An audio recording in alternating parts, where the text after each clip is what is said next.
What is going on, everybody? We're here. We're live. We are late. And it's because we were talking about something so important right before we started. I wish that was the case. I'm lying to you all. We were literally just babbling about fucking nothing. We lost track of time, but we are here. And we're ready to go. This is the big Sunday where I've got Sports Wars. I've got RK Outpost Live. Then I've got my show on the main channel. So it's the busy streaming day, which is great. I feel good. I feel energized. I feel ready to go. I feel ready to rock and roll. No football today. Usually, you guys know during football season, I'm kind of side-eyeing. I'm keeping an eye on what's going on when the games are happening, especially if my Bears are playing or some other team that I'm like really invested in at the moment. But not today. Today, it's all about you guys, as it should be. But welcome everybody to the stream. I saw people complaining that we were late, complaining about this. Yeah, I know. That's my bad. I'll take the blame. Somebody said Latina and gay. Thank you, Mike McGinnis. Thank you, Mike McGinnis. But yes, we're going to get right into it. As you guys know, once a month over here on this stream, since you guys get to hear from me all the fucking time, probably way too often, to be honest, between all the G&G dailies, Friday Night Tights, my streams, you get to hear from me probably way too often. Every once in a while, you get to hear from other people, some of the people that support me on a bunch of different platforms, some of my the top tier supporters over on YouTube, on Patreon, or over on Locals, and some of them get to hang around today. And here they are. I might as well introduce them. First, and certainly not least, the guy who's been here for like 5 years, Biggles Metz. What's up, Biggles? Hi, it's been 5 years in April or end of May. One of the two, because it was right when MLB The Show came out. So we're getting close to that 5-year point. But yeah, I'm here. I've been moving. I have a whole bunch of boxes. One of these boxes actually has Jay's real name on it for some reason when he sent me a soda can because I asked for it. And I just haven't thrown it out. I have like 70 boxes here and like they're all empty and I have to fill them. So it's awful. Moving sucks. It's never fun. I may or may not be moving a very minor move in the near future, but it's never fun. So I'm probably just gonna get a bunch of people to do it for me, not me. But yeah. But thanks for being here, Biggles. Almost 5 years. We got Lore Master Chris in the house. What's up, Chris? What's up, Ryan? And I totally see what you're coming from when you said like we were starting out late, because just to let you guys all know, in the back we were just talking shit about like Phantom Menace games and whatnot, and I'm looking at my phone as the clock goes past 2 o'clock, and I'm just thinking, is Ryan ever going to start the stream? Or are we just going to continue talking and interrupting him? But you know, that's the fun of it. That's true. We were arguing about, you guys were talking about the new Jedi power battles, and I was thinking of if I played the Phantom Menace video game from 1999 on PC or not. That's what we were figuring. The important things. The important thing, which hey, that's the good thing about this show. We just come on here and we talk shit, because I could genuinely talk about stuff like nerdy stuff like this all day long, because it's fun. It's fun. And that's the plan. So. That is the plan. That's the plan. We've also got John Getz Gaming. What's up, John? How you doing? Hey. Well, it's the not Jedi our fault. Power battle master himself. Well, not yet. I still got to work on that platinum. But it's not our fault that talking about 25-year-old video games is more interesting than talking about modern Star Wars, since there ain't shit coming out. More interesting than Outlaws. Oh yeah, the Outlaws DLC. I still got to play that. Oh, I'm gonna delay that as long as possible. Anyways, yeah, Ubisoft doing great right now. It's rough. Everything riding on Black Assassin's Creed Shadows. So, but they couldn't even launch it in Black History Month. That's how sad it was. And we've also got, considering we got a Star Wars and a Marvel topic kind of on deck today, it's appropriate that we have Star Wars Marvel purist here. What's up, man? What's going on, Ryan? I was late to the Phantom Menace game chat, but I assume John was talking about going around murdering all the fucking Gungans, if I could guess correctly on that one. You always got to mention it. Misa gonna die. That's the best part. How? I remember. Go home now.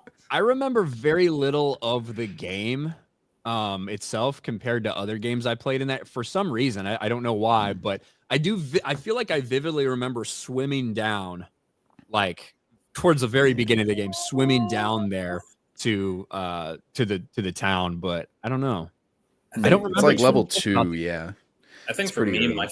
my favorite tie-in game for Phantom Menace was the Starfighter game.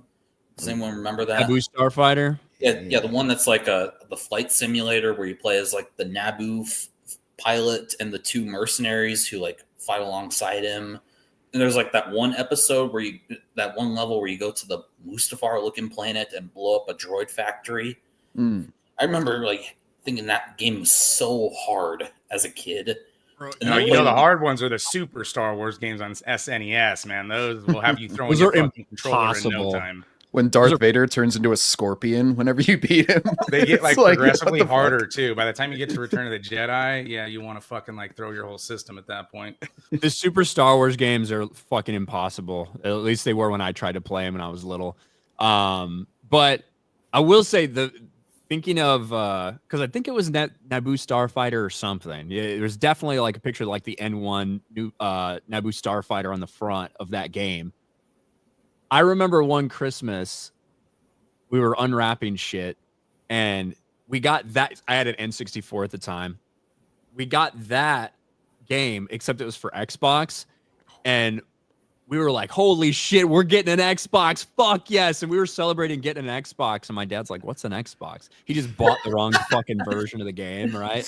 For a console we didn't have. It's like your grandma going and getting you a Nintendo. That's how I got my NES. My neighbor bought me Contra, and we had the Intellivision, you know. So my parents had to go out and buy me an NES. I was like, fuck yeah, dude.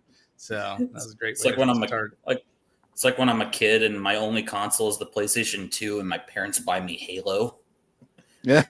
Wrong console, Mom. Yeah. And see, I took that the complete wrong way. I was like, well, I just assumed that this is like their way of saying we're getting an Xbox. We just opened them in the wrong order, right? But we've actually got an Xbox. Not the case. Ryan trying to jam the disc into his cartridge holder. He's just like, why isn't it working? Yeah. But hey, Gears of War is coming to PlayStation soon. Oh yeah, I saw Forza was announced. Is that official yet, or is that just like now that Forza's out, they're pretty much figuring? Bro, everything Microsoft is just coming. Like eventually, you're gonna be able to play fucking Halo on the PS6 or something. They like that. I think that's legitimately what they're gonna do with everything. Yeah, it's funny because I'm not really interested in most of their stuff, is why I've never bought an Xbox. But now that they've bought Elder Scrolls and Doom, or pretty much now that they own those, I'm interested. And I know Doom is coming out, so I'm like, oh, good. I don't really care that you bought all that shit then. So, maybe now we'll finally get Elder Scrolls 6. yeah, they only announced it in like 2017 or whatever. Yeah, I don't think we're seeing that for a long time. Was it one of these streams where we talked about that? I think it was. Where we talked about how long it had been since they announced Elder Scrolls 6. Yeah. I thought it was announced like all the way back in 2015. Well, they announced it at the same place as Starfield, because I remember they announced Starfield, and then because everybody had already been asking about a Skyrim sequel, Todd Howard was like, and we've already got planned the game after that. And they literally just showed like the title and the little short teaser trailer. And so everybody figured at the time, they're like, this is coming after Starfield. 2018. It was E3, I think, in 2018. Where they showed, just like you're saying, just like the little landscape in the mountains and then like the music, Elder Scrolls 6. So that was over 6 years ago, almost 7 years ago, when they just gave us that. And we haven't heard shit about it since. Which is more likely to come out, Elder Scrolls 6 or StarCraft Ghost? StarCraft Ghost. I haven't even heard of that one. They canceled that a long ass time ago. Look, Like Elder Scrolls is time 100% happening at some point. Bethesda just takes forever. They switch between Fallout, now Starfield, which who knows if they'll work that into the rotation or if that's going to be a one and done, and then Elder Scrolls. A game that's only known for talking about the fucking pronouns. Yeah, I mean, I didn't play Starfield. It just didn't look compelling enough for me to even give it a shot. But I will 100% play. I don't care if it's fucking 5 years from now. I'll play Elder Scrolls 6. Oh, yeah. I just like too many of the Elder Scrolls games not to. I even liked ESO, to be honest with you. I had a lot of fun with Elder Scrolls Online. I didn't really play it as an online multiplayer game. I played it basically as a single player game where there happened to be a bunch of other people sometimes around you, fucking going to the same quest giver. I didn't really play with anybody, but I did actually really enjoy the game.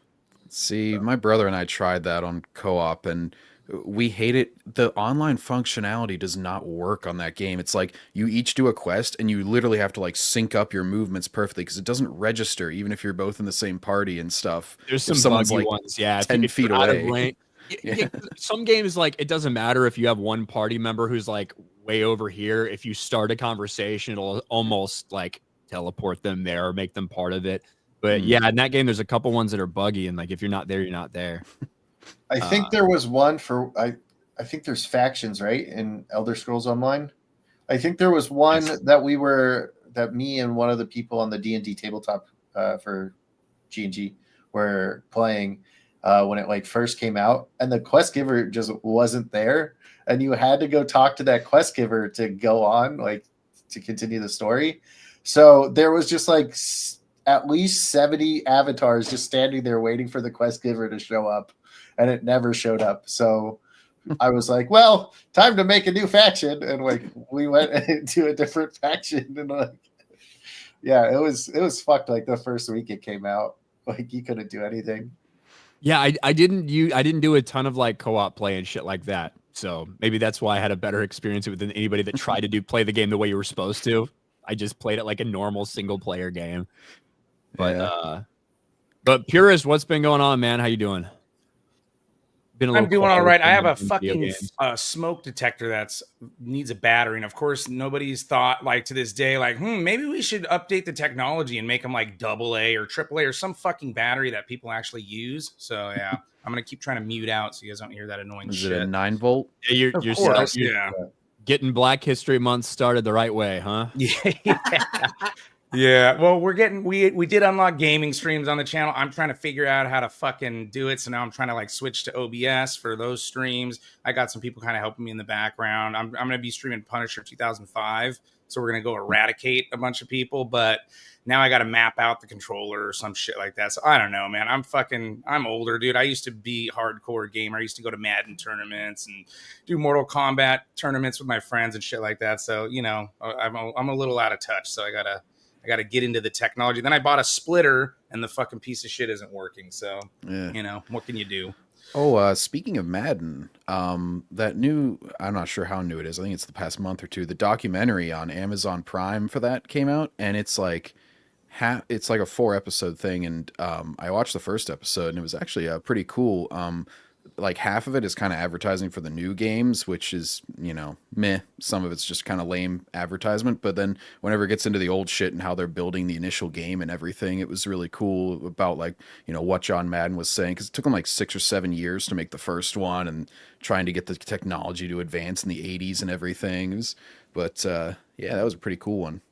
Yeah, they progressively got better until probably around 2010, 2012, maybe something like that. And then it was just like update rosters, basically, which is bullshit. So, yeah, they over the past, I mean, every sports game has been accused of doing this, and for a large portion of it, like it's accurate criticism, for effectively barely doing any true updates, maybe a graphical touch here or there, but essentially all the same assets and just relaunching as a new game without too much change.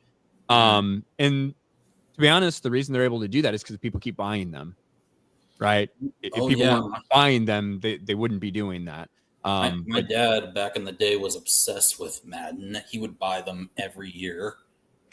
And truthfully, it was when God, what was the other 2K12 or whatever? Whenever that last other version, right, where you had a couple different people both putting out NFL games at the same time, and that game was better, yeah.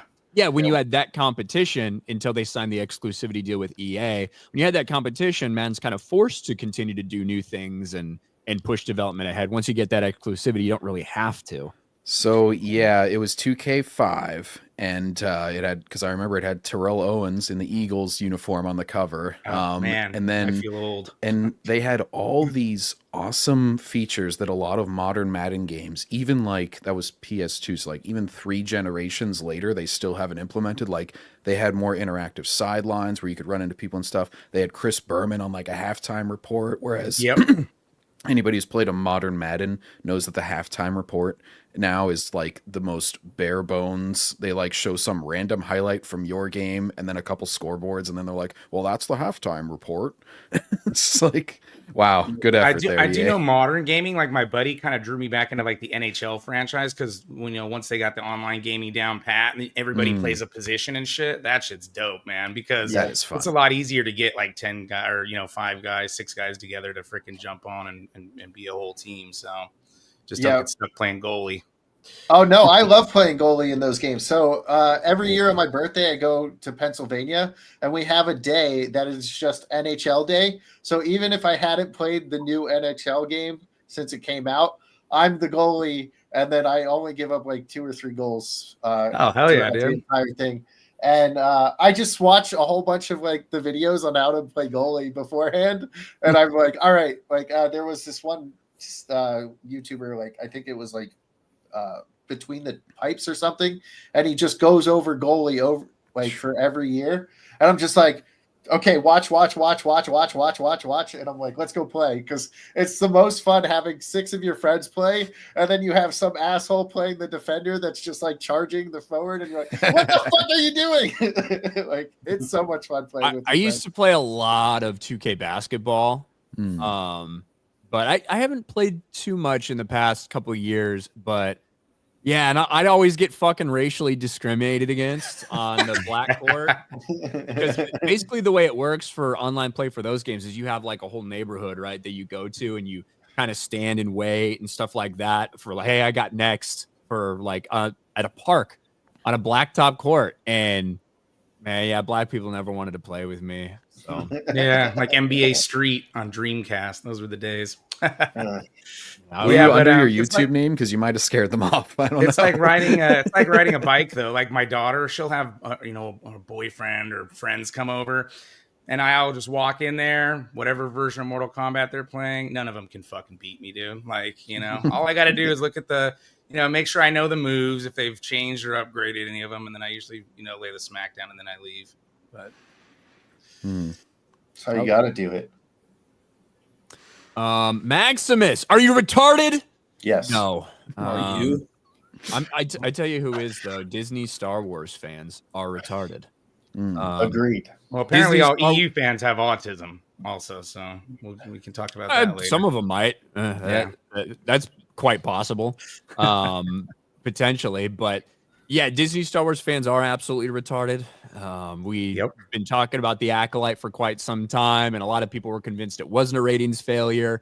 Well, until the actual proof came out. The proof came out, the ratings numbers came out, and despite the fact that the report said, wow, this is a complete and total nightmare for Star Wars, those same people, including actors from the fucking show, Leslie Headland's gay lesbian wife, all these people try to claim it as a massive success, when in fact it was an absolute fucking failure. Yeah, wow. 2.7 billion minutes watched. How impressive is that? It's a big number.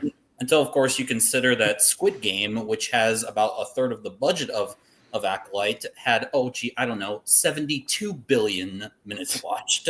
26 more times more popular than the Acolyte. But hey, it's a huge success, guys. It is the Clarkson's farm to the Acolyte's Rings of Power. Yeah. It's so successful because it was the second kid on the short bus.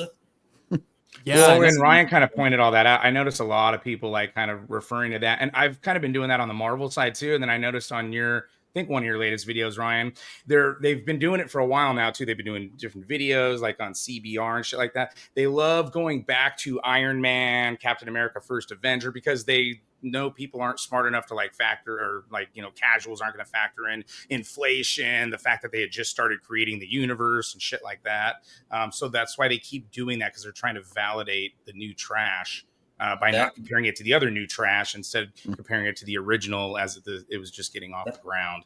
That's the key, purist. Back when it was just like Iron Man and Thor, you saw the pattern. It kept going up, up, up, up, up to the point where Iron Man 3 of all things made $1 billion at the box office, even though that's like a very terrible movie. But you see the gradual increase in profitability of the Marvels, whereas with Star Wars, it's just diminishing return after diminishing return. Next series has lower ratings than the last, lower ratings than that, lower ratings than that, because it's just not sustainable. And really, the Marvel, the cinematic universe films, they didn't really explode until the first Avengers. I think the previous high before that was like 600 or 700 million or something for Iron Man, and then it went to 1.5 billion in like the next year after Captain America and Thor. Their budgets were more in check too, though. Like they didn't have these bloated ass budgets. They were more realistic for the types of movies they were. Yeah, and I think that's something that people often forget, is that yes, it was Iron Man was a hit. Like Iron Man was a hit, but was it the Incredible Hulk that came after that? Didn't perform super well. Thor, the first Thor movie, performed okay. Captain America, the first Avenger, performed okay. We're talking about movies that were between like $300 and $400 million arena, like right in that space. And you're right, it wasn't until the first Avengers movie where we saw it really blow up. And then when you see DC several years later try to accelerate their own DC universe, and you get returns of $700 million, $900 million.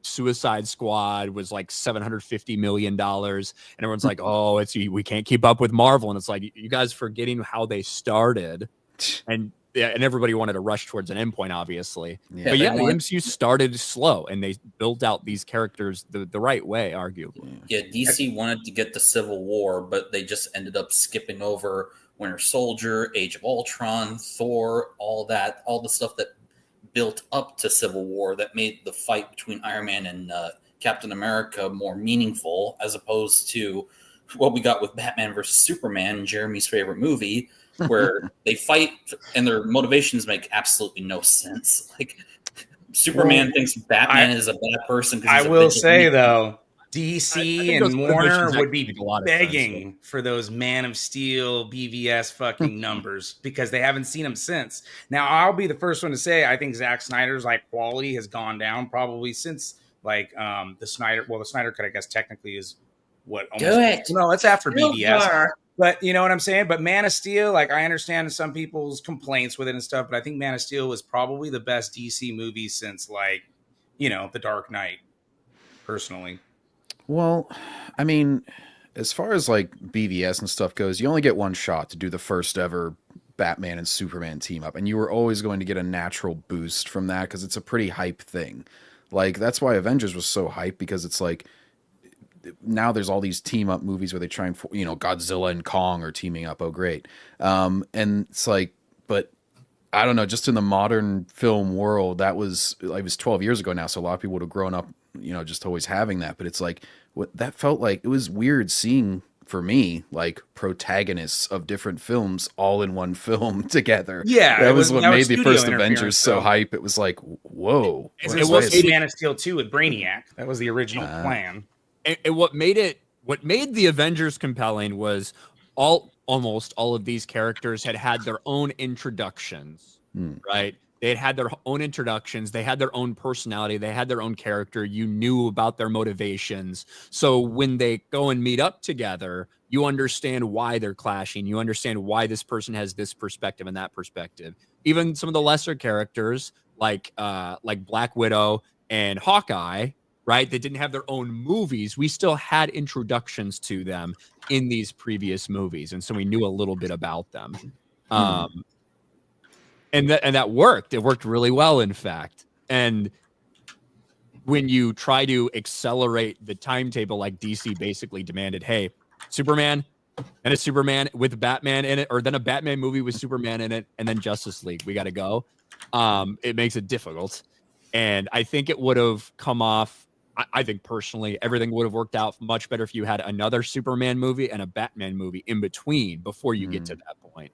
And also, when it comes because to I actually do like when it comes to like not knowing the motivate or not understanding the motivations, I actually do think the motivations are very reasonable for who both of these characters are at the time. But I feel like most people, like, you're not really going to feel it because of the lack of setup they were able to do in a lot of ways. It's definitely fleshed out better in the extended version. You know what I'm saying? I mean, that's the thing with Snyder. Like, he needs more time. And I know that's like a big criticism. It's the same thing like when I live stream for like fucking 3 or 4 hours. That's just the way it is, right? Like, I got a lot of shit to talk about and I try to condense it all. But some people are better at, like, I've been talking about NJO a lot. John's been able to make like nice, 20, 25-minute videos about each book. I kind of freaking ramble off about because I'm trying to give like all the different aspects and whatnot, but it's just the way that it is. But yeah, my biggest thing with Man of Steel is like Pa Kent's death. Didn't really like that, but I did like the dynamic between like, Jor-El versus, Pa Kent and the conflict of Superman between both of their philosophies and whatnot. Like, that's what I think he was trying to get at. I did like that they did use, like, they did a lot of cable work and stuff. The chick that I can't remember her name, I always forget her name, Fiona or whatever. Yeah, she fucking trained and shit. And like, they didn't CGI muscles onto her and stuff like that. Like, so I appreciate a lot of the production and direction aspects of the movie. And I like the Krypton shit. I like, diving into Krypton and seeing Krypton as a planet and shit. Yeah, that opening with Krypton is actually really well done. I think you can make a lot of arguments about whether we should get a Superman movie about kind of the modern world and how they would react to him, whether that's like the right thing or wrong thing.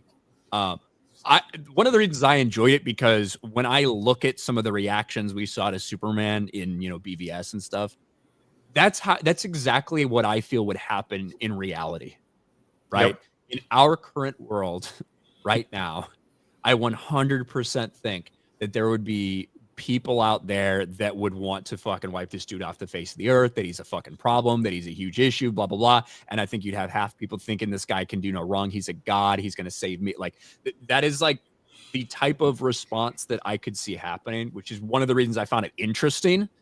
I get why some people don't want something like that, and they would want it a little more, not necessarily a period piece, but not Superman in today's world, but it said Superman in Metropolis in a comic book universe. I totally get that criticism. For me, I was really intrigued by it.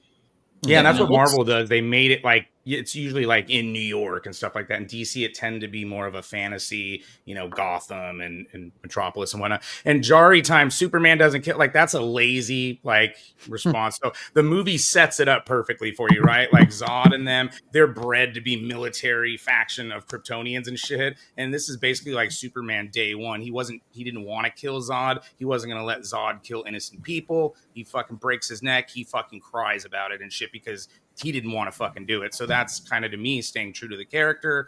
Again, he's overpowered. He should be losing the match anyways because he doesn't have the training, the years and years of training Zod had and whatnot. So I think that makes, he doesn't send them to Krypton. Yeah, I understand that. I know the original. He also, by the way, he also kills him. He kills him in Superman 2, by the way, too. So. Yeah, right. And Batman, hey, don't watch Batman 89 because if you've seen the bell tower and dude gets flung off the bell tower, like Batman kills people in the fucking Michael Keaton's Batman is a psychopath. In Batman Returns, he like puts a bomb on some dude and pushes him and like smiles about it as he's doing it. I was watching it for Christmas recently. Doesn't he kill the Joker at the end of Batman 89? Like, he drops him off the roof. Well, he tries to not let him fall, but yeah, the Joker gives him the fake hand and then fucking right. Yeah, because I think Nolan was actually somewhat homaging to that ending whenever he had Heath Ledger falling at the end and then he catches him. When I was watching it the other day. You just couldn't let me go, could you? It's kind of like the same shot as he's falling for a few seconds. I'm just like, oh, I think that's actually like kind of relating to 89. But he saves him, obviously, in that one. My biggest thing, they should have kept the Snyder universe intact. They could have changed it tonally and all that. Now we all got to sit around, wait for fucking Darkseid for another 2 fucking decades. I'll probably be dead. And that's what I mean by Dr. Fate, Martian Manhunter, the Green Lantern Corps. Now we're going to get these other retarded versions because James Gunn's going to hurry up and try to be the MCU in freaking 2 or 3 movies. It sucks, man. That's what I meant by like you get one shot, and I was talking more box office wise, and like you're gonna have a certain baseline when you're the first ever team up of such iconic heroes, and then the times after that, you got to sell it more. You got to actually get the hype going afterwards, probably. And it certainly doesn't help that after the first team up, you take actors from that first team up and have them play different characters, like bringing back Jason Momoa and having him play Lobo. Everyone's just gonna go and like, what? Why is Aquaman all of a sudden a different character? I don't know if it's just because I don't know if it's because I think the audience is smarter or dumber than they actually are. I don't know, but I don't think too many people will care all that much about that specific one. I think it would be a different story if he was playing Superman or like a character that you can like very much see their face. Lobo, he's going to be all in fucking makeup and the hair is going to be crazy and like it's very much like an alien character. So I don't know if there's going to be too much, if people are going to be like, I don't understand this. There'd be the occasional grandma or whatever, but half these motherfuckers think that Spider-Man is going to show up in a DC movie anyway that go. It's true. Like just being real. Honestly, like I know Ryan, you're not usually into the animated stuff as much, although I know you probably like Batman the animated series and stuff. But the Batman and Superman, it was called World's Finest. It was a 3-part episode of the Superman animated series when he first meets Batman. DC should just blatantly copy that and make it live action. It is like one of the coolest fucking episodes. They have a nice like slow roll kind of introduction. Lex Luthor and the Joker are teaming up in it. Joker's literal proposal to get this whole thing started. He's like, pay me $1 billion and I'll kill Superman. And he's just like, and Lex Luthor is like dealing with him. So I watched a handful of episodes from the Superman animated series. I haven't watched all of them. I don't know if I remember that one. Listen, I like a lot of the DC animated universe, and even I would say over the last like 5 or 6 years, some of the better shit they've done is there. A lot of the best stuff from DC is the animated stuff, like all the animated Batman movies, like Death in the Family or Mask. This is a little bit Under older. the Red Mask Hood, of Phantasm, and I really like Long Halloween. Or what's the one with Hush? I think that's I think Long it's Halloween, called right? Hush. Or wait, or no, Hush. Oh yeah, Hush, and then because the one of They them did Batman Hush, right? They did that one, yeah. And I really enjoyed Gotham by Gaslight, the one where it's like Batman in Victorian era Gotham. That was And really like Jack the Ripper's on the loose or something. Yeah, that was a cool one. Yeah, with Selena Kyle and everything. Yeah, they do a lot of cool stuff there. Graph Web for $2 for fuck's sake. Cancel Disney Plus. Never had it. But my kids want to watch Disney Plus, so I have to put up with it. Buy them Blu-rays. That's the thing for for Disney Plus. When you look at like the failure of the Acolyte, one of the important things to talk about, and really all the original stuff that came out during this year, is the fact that they have like 150 million subscribers on Disney Plus. They have a lot of subs compared to something like Paramount Plus. Paramount Plus doesn't have nearly the number of subscribers that Disney Plus has. Yet Landman and Tulsa King fucking dominated in the streaming charts. All right, they don't cost as much certainly as the Acolyte, and they don't have near as many subscribers. So it's even like a bigger failure broad scope when you talk about both Marvel and Star Wars and how poorly they performed on streaming. And that like everybody ran with that second highest on Disney Plus. Well, second highest original on Disney Plus, sure. But if nothing comes out of note, that's nothing to brag about. Like, it's just strange how these Disney still try to spin that as if the Acolyte was successful and that the reason why it was canceled is because of those quote unquote alt-right YouTubers and rage tubers. Disney bent the knee to them. And of course, by alt-righters, they don't mean actual alt-rights. They mean anyone who isn't a far left cultist. Now, strange thing, if Disney Lucasfilm was actually starting to cater to real Star Wars fans, they would have get rid of the entire Disney canon by now, including Dave Filoni's stuff, even his TCW shit before Disney bought Star Wars, and they would restore the expanded universe and get rid of all those woke lunatics who work at Disney Lucasfilm. But Ghostface, they put up a billboard in Times Square, so I'm sure season 2 will come around eventually. It's not like it's not like EU fans like us put up a billboard right next to Lucasfilm headquarters, and accomplished pretty much nothing. Yeah, I was gonna say, like, when all that came out, I'm not gonna hate on anybody for fucking trying to get it up. I was part of a big campaign, well, 2 times to get a billboard up outside Lucasfilm. Certainly got their attention, but nothing changed. Wait, did that actually happen, or are you joking? Happened. Yeah, it happened twice. Yeah, Huh. We had 2. We had one, pretty quickly after. It was while the sequels were still being released and everything.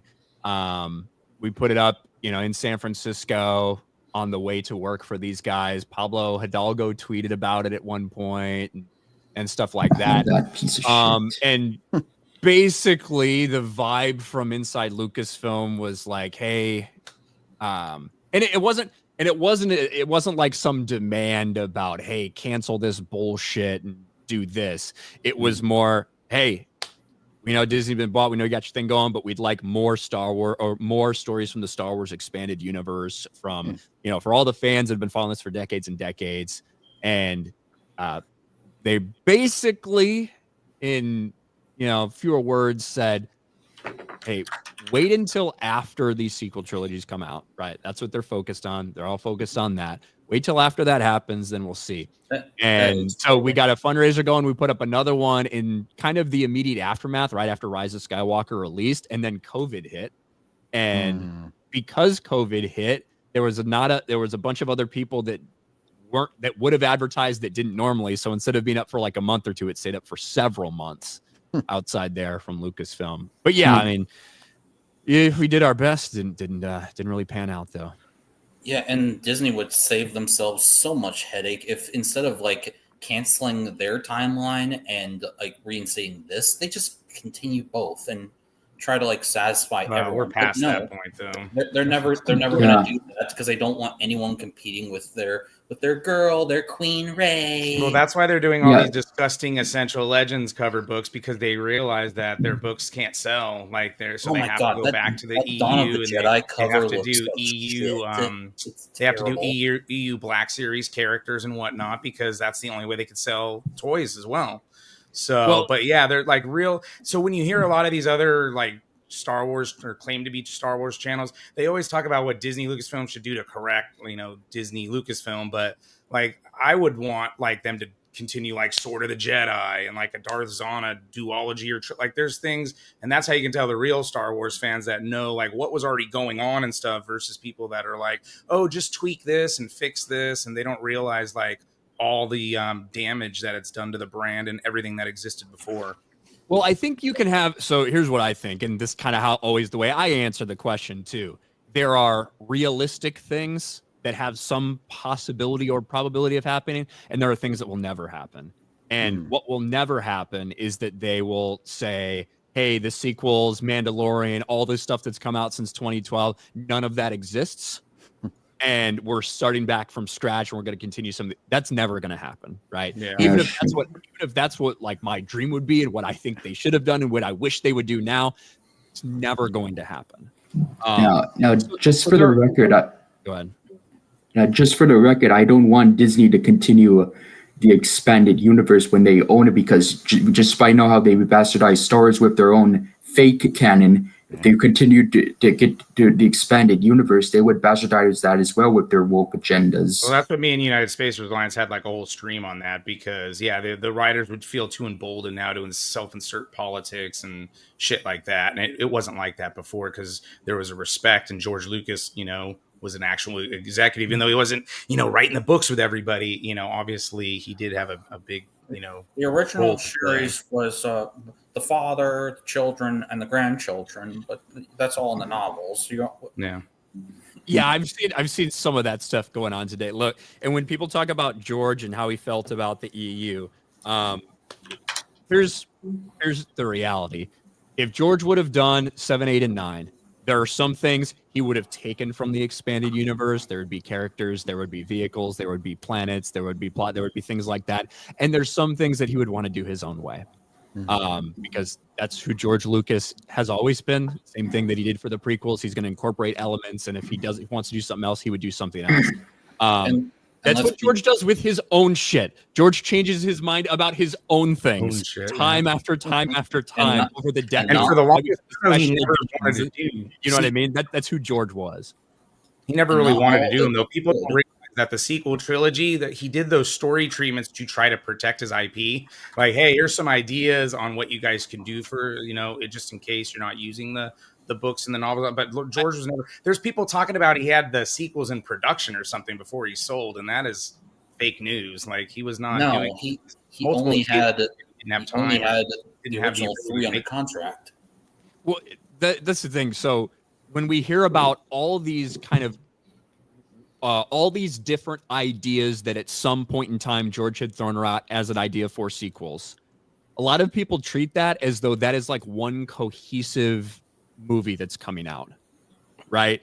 When the reality is these are different things that he'd thrown out at different times in different periods when he's talked to some person about something, whether he's actively working on it or not. And not necessarily, this is one big cohesive storyline that he handed to Disney to write. When it comes to, whether Luke would die in it, when it comes to the grandchildren being part of it, when it comes to Darth Maul or a clone of Darth Maul and Darth Talon, when it comes to all these things, these are all little ideas that he had talked about at one point in time. And I feel like people treat it as some overall cohesive plot that he thought would happen. I would have liked to see the Wills and the midichlorians. It would have triggered all the fucking prequel haters. It would have been great. That would have been a great sequel trilogy. Yeah, purist. Did you see that Screen Crush video about why the sequel trilogy is better than the prequels? That video was so cringe because he would just make up all this shit. And the best part is he opens the video by saying, "Oh no, I'm not showing for Disney, guys." The one Grizzy covered, the one that Grizzy uploaded. Well, it's been ratioed to hell, and his comment section is filled with people saying, "Yeah, you are shill." Yeah. Well, it's funny because you can have. I feel like George is sort of in the middle of these two, but there's two manga artists or anime that plan things very differently, where like the creator of Dragon Ball has pretty much been openly honest about he did not plan the story at all forward. People were like, "Oh, when you gave Goku a tail, were you planning on him being an alien in the future?" Because later on they cite that as one of the traits of his alien race. And he's like, "No, I ran out of strong people for him to fight on Earth, so I made him an alien later. I just kind of came up with that in the moment." And then he's just like, I don't give a fuck. I made up all of it as I went along, basically, as he's always admitted to, or he did always admit to. And then fucking Ichiro Oda, the maker of One Piece, he has shit like planned out for 30 fucking years because that series started in 1997, and he's like, "Yeah, I know how it's going to end. I've known how it's going to end since like it was initially going to be 2005. I was going to end it. Now it's still going in 2025, and I'm probably going to go another couple years." That's kind of how creative works, though, right? I mean, I have all these half-written scripts that I'll probably go revisit, but like you lose what you're doing, and then you're like, "Oh, okay," and you just kind of shelf it and revisit it later on. And a lot of these stories stem from little things like George walking by statues of Darth Talon and Darth Maul and like putting them together. Be like, "Oh, these two belong together. We should make a story about that." And they're like, "Well, George, they don't exist in the same like time period like Darth Maul." And he, "Well, we could just do a clone of Maul or something."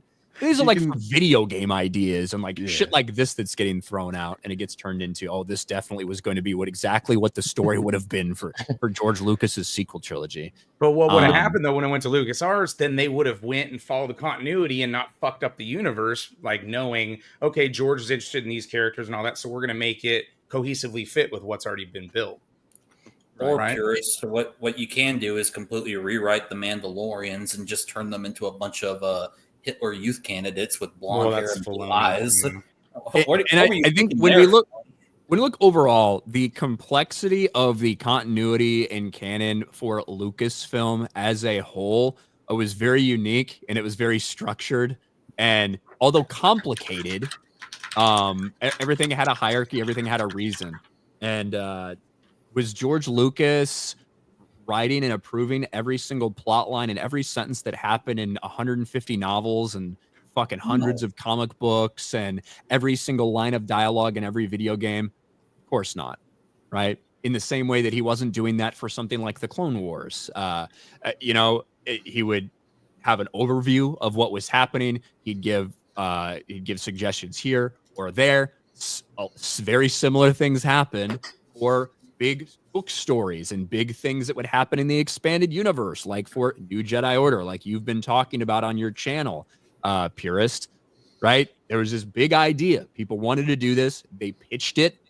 Lucasfilm heard the pitch. George Lucas heard the pitch. George came back with, well, I don't want these villains to be enemy dark side force users, so it has to be something else. They came up with a different idea for that. I don't want Anakin Solo to be the hero of this that moves on. Because he thought people might get confused, Anakin Solo, Anakin Skywalker, while he was doing the prequels. So they're like, all right, we can change that. And they changed it to Jason Solo instead. Hey, we've got this idea. It's pretty crazy. We want to kill off Luke Skywalker.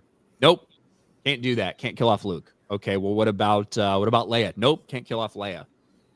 You could, George, I believe George even said you can kill off Han if you want. And they're like, no, we don't want to kill off Han. What about unlike Harrison Ford? George knew Harrison wanted to go. Yeah, yeah, and Kill me. It's a shame the way he was killed off in The Force Awakens, though. That was a let disgrace. Ryan finish, guys. Come on. Yeah, so that's the reality. Is that was George. Did George love everything that came out? No, probably not. Did George read every single line of everything that came out? No. Did he have a general idea of what was happening in these books? Absolutely. And we have numerous quotes, numerous forwards from books, meetings with authors, all these different things. We have a handful of things where George is like, yeah, I don't really read those, but it's whatever. This is the truth. George would have done whatever he wanted to do, regardless of what had came before, whether someone had written a book about that or whether he had already made a movie about that. He would have retroactively gone back and changed it because that's who George is. And with all that, I feel like there's too many people that are on like one side or another. If you think that George would have done everything exactly the way we saw every single thing play out across the entire landscape of the EU, probably not the case just based on what we've seen by George Lucas in the past. However, would we see a lot of that be incorporated? 1,000%, just like we saw for the prequels. And I think it's with that in mind. It's safe to say, also, he hired, he had Sue Stoney keeping track of continuity before they had Leland Chee keeping track of continuity. So it was obviously, and that was all after the Heir to the Empire trilogy. So it's obvious that he was paying attention. He's an executive. This is his company. This is his IP. So they obviously cared about the fans caring about that continuity. Now, even if you follow it to the end, and then we get Dave Filoni and TCW. If you use logic and then you realize that TCW thought bombed all the continuity and shit, and then Disney came along and said, hey, we're going to keep TCW canon, the logical thing is to go ahead and move TCW over to the Disney canon, which it is, and to keep the expanded universe separate and with the actual George Lucas G canon, which is what everybody else does. And that's why most people don't, that are hardcore EU fans don't accept TCW or the sequels or any of the fake Star Wars that's out there. I just recently watched you and Lethal Lightning fucking debating Jeremy from a while back, was 5-6 years ago and shit. And you guys made a lot of great points too.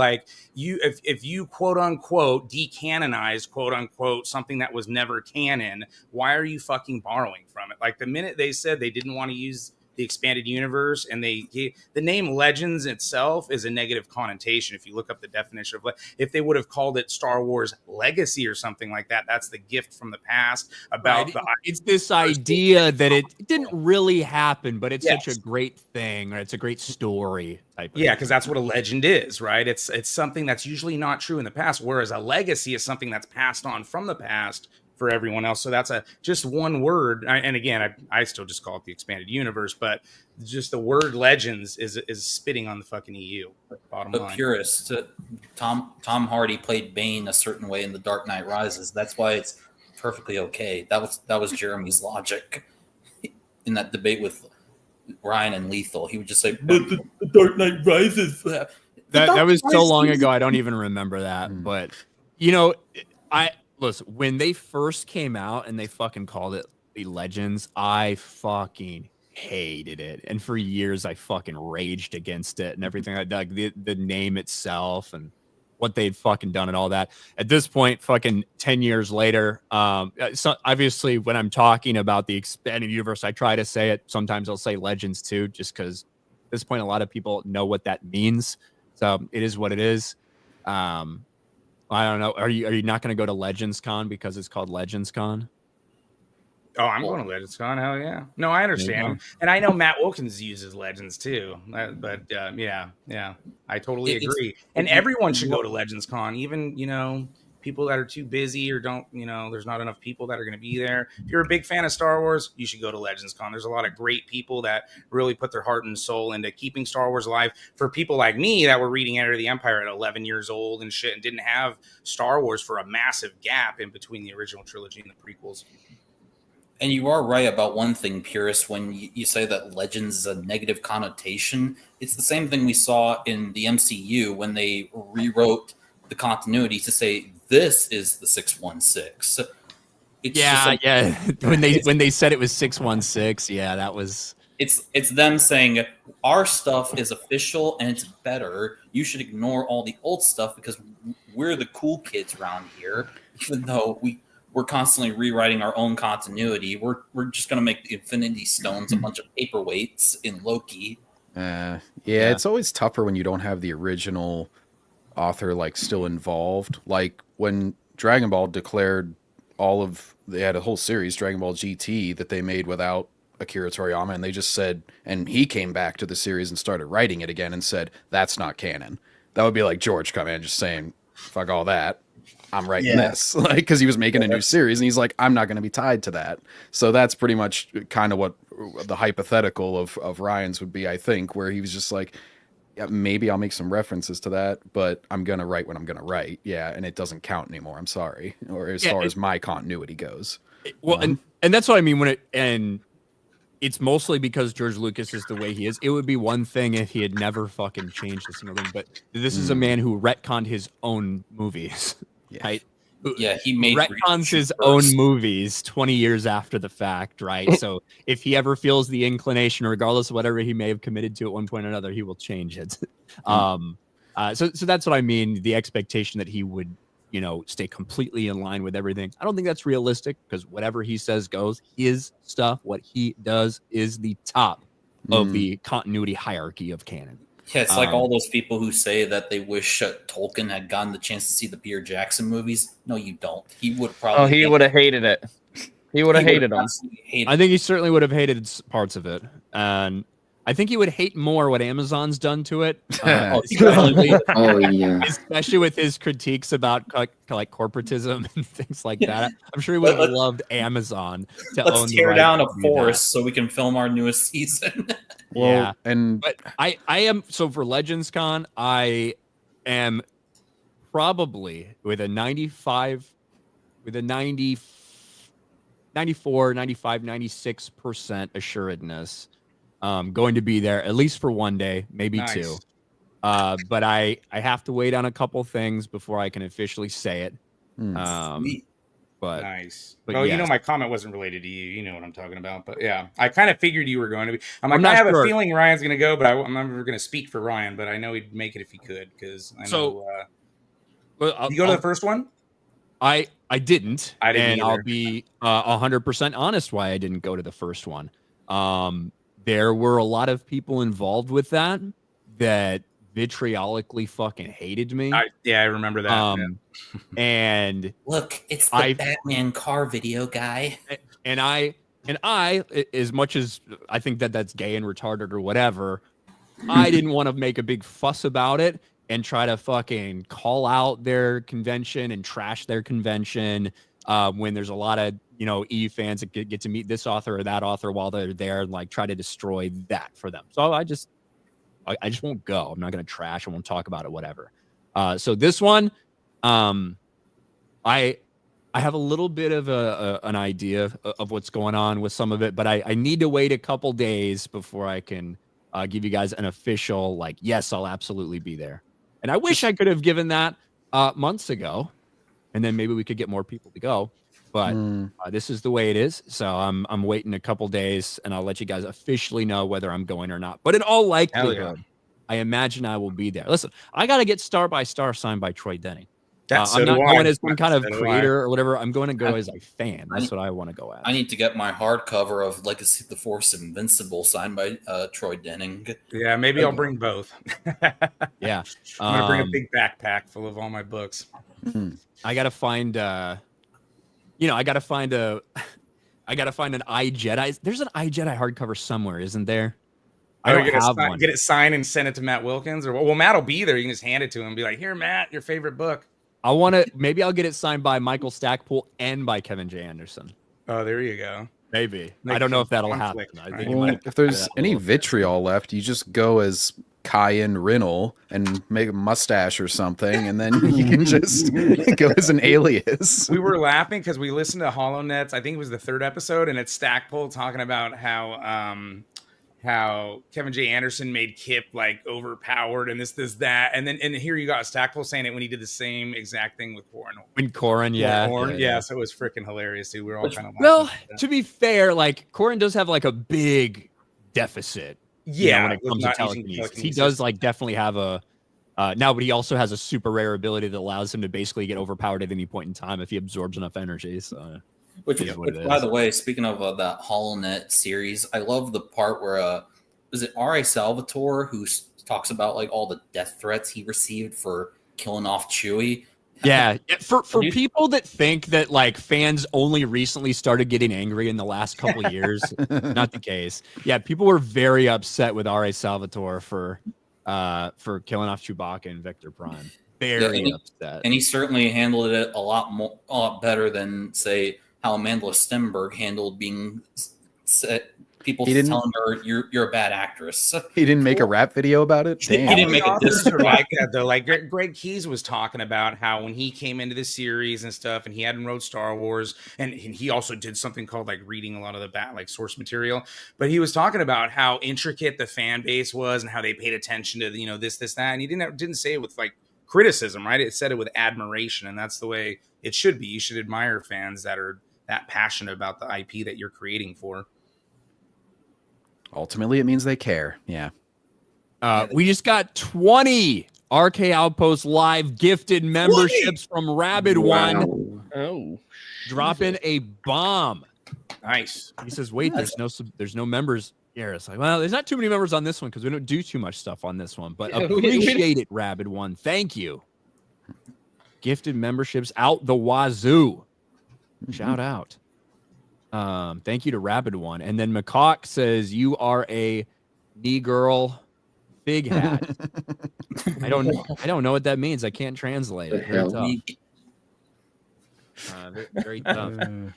But yes, there's gonna be some cool people at Legends Con. Chris Avalon is gonna be there, Kevin J. Anderson, Troy Denning, Michael Stackpole, so Shannon McRandall, Mara Jade. Shannon McRandall, yeah. So should be good. It's going to be in Arlington, Texas. So the Dallas area in the middle of May. I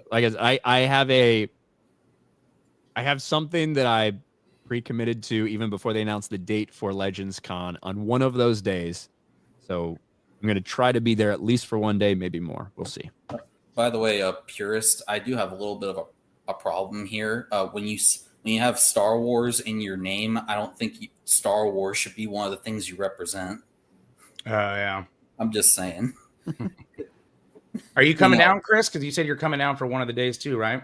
Yeah, I'm probably going to be there for Sunday because I got to at least take some time out of Saturday just to get there. Well, I asked Matt, and he's pretty sure, unless it says they're there for one day, that they're all going to be there for both days. So I kind of asked for you on that. I Nice, believe worried that like from what I saw.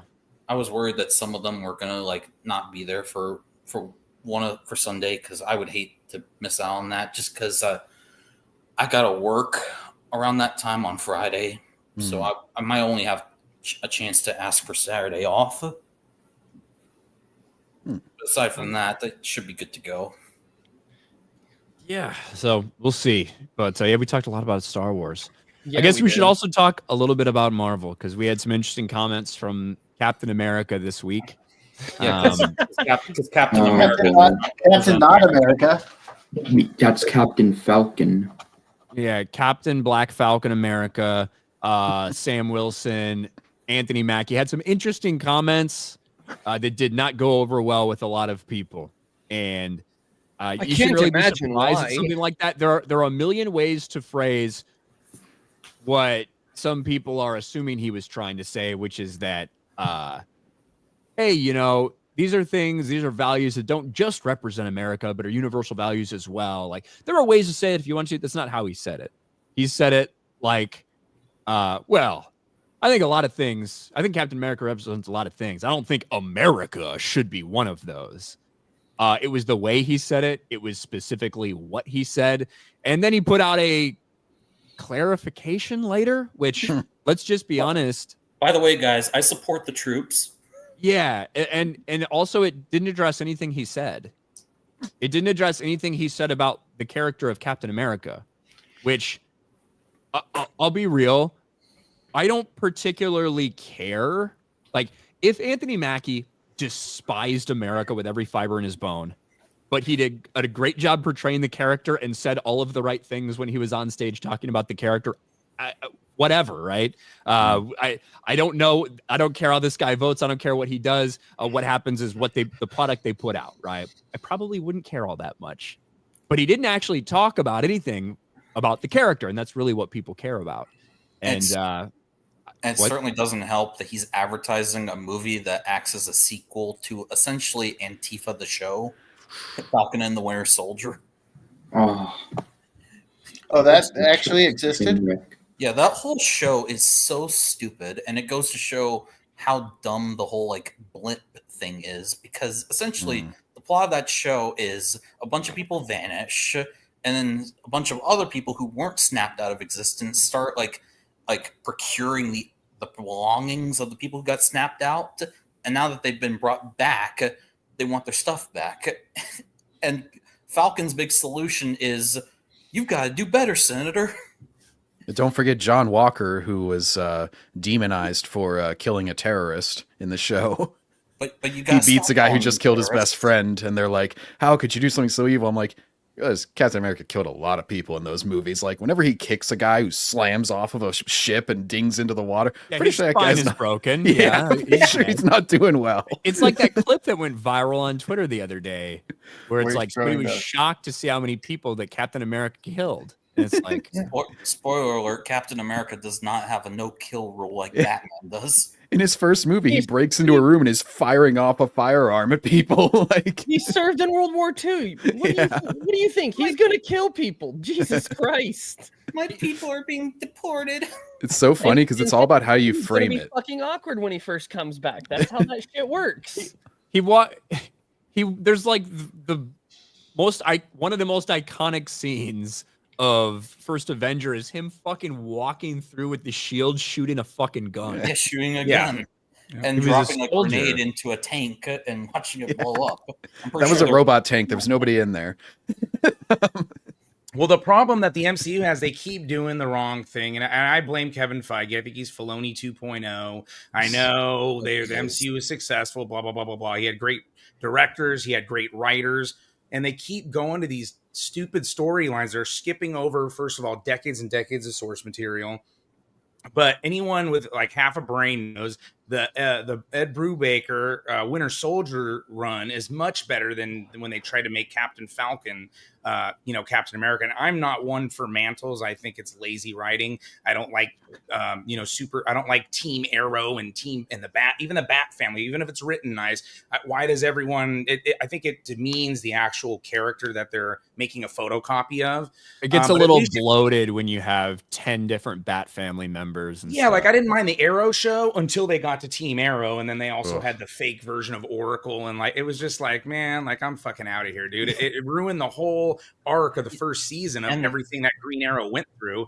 But I mean, if at least we're gonna do it right, use Brubaker's run, use Bucky because he is a super soldier. That actually introduced Yelena Belova got introduced in Marvel Knights, and then they did a Pale Little Spider, I think it was a Max run in 2002. But there's good relationship between, and by the way, Yelena Belova was hot as fuck. They didn't desexualize her back 2002. But that's like the real way to do it, you know. And they keep skipping over, and they did all new, all different. They skipped all the good shit. Now they're gonna try to go back and here's Ghost Rider, here's the Punisher, here's all the characters that all the real fans had been telling you about for a fucking decade. And then Kevin Feige's gonna get a fucking pass just because they got rid of Nate Moore and Victoria Alonso. Like, he was the problem. He was the leader. He's the head of the company. He should have been fucking vetoing shit. He should have told him, we're not going woke like the rest of Hollywood. We've been carrying Hollywood on our fucking backs. And then we wouldn't be where we're at, you know. But I think it's a little too late. That's why I'm a huge X-Men fan. Chris Claremont came up with all different kinds of women characters, but it wasn't woke and shit. They were strong females that were still feminine and shit, you know. And you just had a lot of that back then with a lot of the writing, you know. So we're gonna skip, you know, we're using the Frank Miller Daredevil Born Again title, but we're either using Charles Soule or Chip Zdarsky Daredevil Run is what we're actually going to use for the source material of the show. You know, it's doomed, and all the arcs that it's going to head into are going to be even worse. Just my opinion. Yeah, I think there's a little bit of a difference. It's Kevin Feige is not Kathleen Kennedy. He's not a guy who just fucking greenlights projects and doesn't really have too much to do with what's going on, like nuts and bolts wise. He's also not Dave Filoni and sitting down there and writing all these things out. He's like somewhere in between in terms of like the role. But yeah, they went lockstep with all this bullshit in 2018, right? It was 2018 where Kevin Feige, and it was when it was starting to become popular, and Me Too, like all these things. What popular meaning, it started gaining a lot of traction. Not necessarily with normal people, but it started gaining a lot of traction in the entertainment industry to talk about these progressive talking points. It started to become more prevalent. And he said, yeah, our goal is to at some point to have more female heroes than male heroes. That was back in 2018 when he said these things. And I think that's what forced the Captain Marvel hand. I think that's what forced a lot of the decisions that came down after that. And it's been a nightmare for them. Yeah, and if he would have said, "Hey, I'm out of here if you guys do this shit," like when they had just done billion dollar, they would have probably shut the fuck up and listened to him. Now, I could be wrong, but I mean, I don't know. I think he was looked at as maybe the greatest producer ever and all that, and he's definitely tarnished that, you know, by making shitty decisions. And he did the same thing with Eternals. Hey, nobody knows about them. Not only did they race swap, sex swap, like all the Eternals, but they like spit on fucking Jack Kirby's grave because they had it desaturated looking like a fucking Zack Snyder movie, which again, I talked about, praise Zack Snyder, but the Eternals and the Kirby art was like colorful, had like the Kirby crackle and all that. Yeah, it's like anti-Jack Kirby. They colors. Yeah, it's disgusting, man. Yeah, as much as I hate a movie like Thor: The Dark World, I do like the style of that movie. It looks like something straight out of a Jack Kirby cover. Yeah, the villains suck, but it played the Thor like that. A lot of that's like Walt Simonson Thor, which is like the greatest Thor run in my opinion. Like, but the Warriors 3 and Lady Sif and stuff like that. I didn't mind Hela being in Thor Ragnarok, but it turned into like a goofy like amalgamation of World War Hulk and frickin' and Ragnarok. So just kind of ruined that shit too with the Let's Be Guardians of the Galaxy. I hated Ragnarok, not because I hated everything about it specifically, but I hated what it did to Thor. Yeah, and exactly. Oh yeah. I know that the first two Thor movies, probably no one's favorite movies. Right? I don't think the first Thor movie and Thor: The Dark World, I don't think those are too many people's favorite MCU movies. But I do think they were very important for the tone of the entire universe as a whole, which is you have to have people that sound different, act different, and are different characters. Mm-hmm. That is what made the Avengers work so well, is when you have Tony Stark, billionaire, playboy, philanthropist, quips all over the place, funny, blah, blah, blah, all this stuff. You have him. You have Captain America, who is fucking purebred America to the bone from 70 fucking years ago, and all the like not understanding some cultural references that go with that, and also the attitude towards certain things, maybe like swearing, maybe like sleeping around, like whatever it might be. And then you also have Thor, who has no concept of reality, but is a fucking king, right? He's a fucking god and a prince, and he has no understanding of these cultural things that happen, and he doesn't care because he's above it all. And his form of humor doesn't come in quippy one-liners or fucking jokes or whatever. His form of humor comes from being completely fish out of water and having no idea what the fuck that references or what's going on, and he's acting like the god that he is. One of my favorite examples of like that dynamic is in the first Avengers with the scene where Nick Fury talks about two of the sharpest men I know turn into personal flying monkeys. Monkeys. I do. And you see Tony Stark roll his eyes, and Cap's like, but I understood that reference.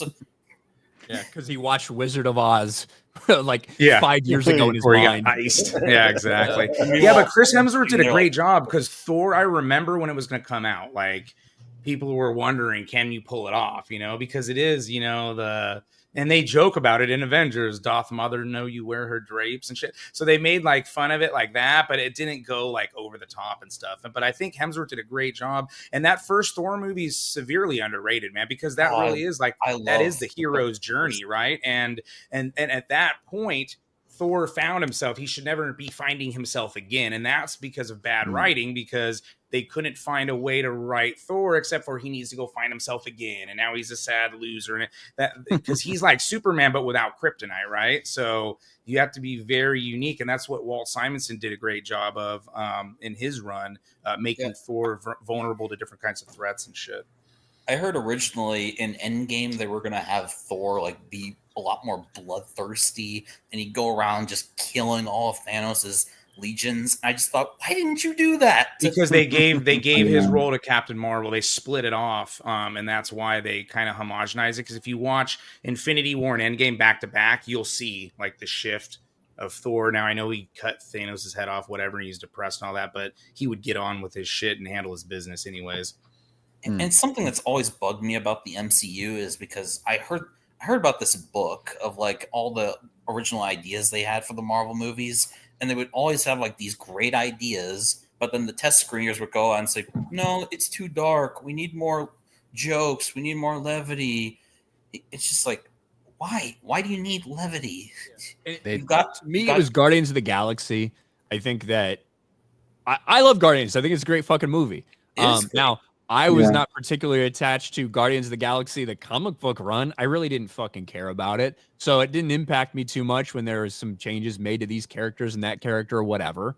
But the problem is I think they saw that and they saw how much people enjoyed it. The fact that they were able to make this with characters that literally no one fucking cared about. And they felt like that's the direction we need to head with the MCU going forward. And everything started to become that. And, I'm not a big fan of everything being like Guardians of the Galaxy. Miss Maria for 5. Falcon had potential. All they did was he is black. I want fun MCU, not lecture MCU. That's what they did to Luke Cage. I don't know how much potential the character Falcon really has. I think it's an important role. And I don't think that, like, say they had kept him as Falcon and tried to do like a spin-off series or a spin-off movie starring Falcon. I don't know if that really works, because not every character is meant to be this massive superstar within the world. Some of them have roles and fill roles, and Falcon played one of those roles for Captain America. And when you try to force him into this role, it's not going to work. Now imagine if Bucky had taken it. If Bucky takes it, Falcon is still in that role.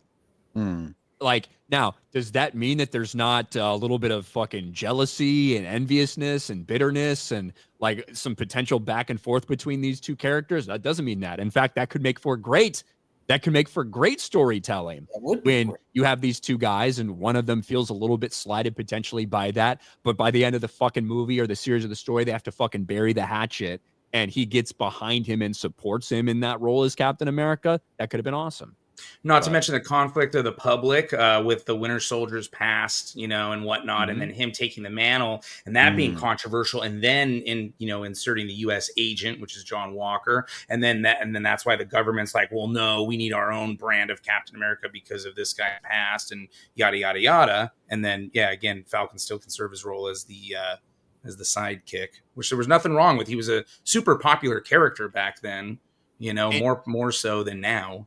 And even with that, I still don't think that a Bucky Captain America movie does as well as it would if we continue with Steve Rogers.